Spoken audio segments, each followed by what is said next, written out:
Bloodline survival. They believed a bloodline could be erased in one night. That fire would do the work. That fear would finish it. That silence would erase whatever survived. They were wrong. The house burned while the child was still inside, hidden beneath the floorboards, where ancestors once stored food for winters that tested them. The child listened. Wood cracked, glass shattered. Footsteps moved above, careless and loud. Names carved into beams split apart. Photographs curled inward, faces vanishing into smoke. There was no heroism in that moment. No fight, no defiance. Only breath, held long enough to stay alive. Morning came without apology. Ash covered the ground where a home had stood for generations.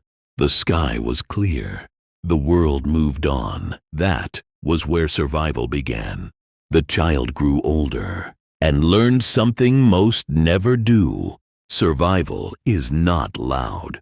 It does not announce itself. It watches. It listens. It remembers.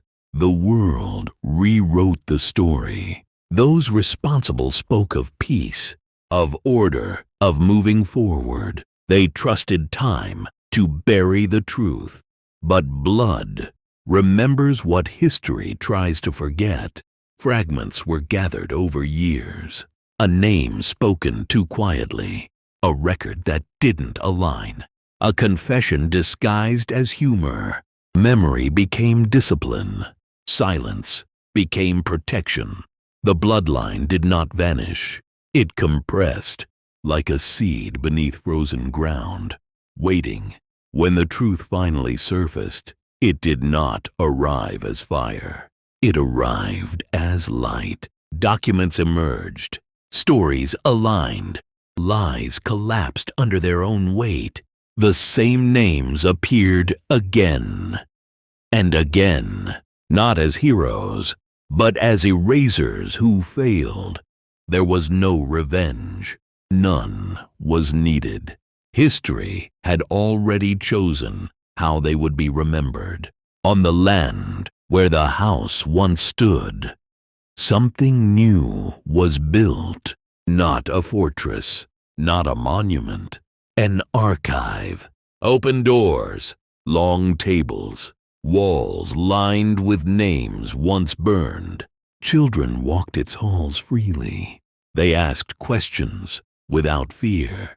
Elders answered without hatred. The past was no longer a wound. It became a lesson. The survivor watched the next generation learn where they came from, not to carry anger, but understanding, not to repeat destruction, but to recognize it. This was the victory.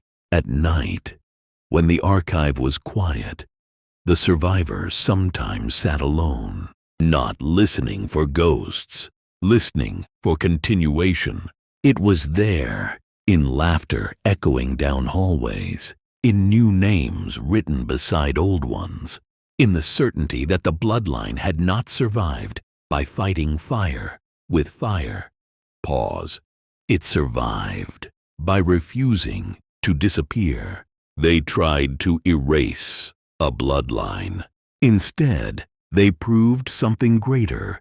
Bloodlines are not ended by destruction alone. They end only when memory is surrendered.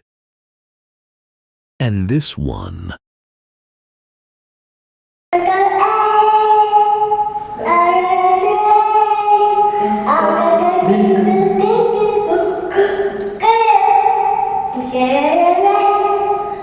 and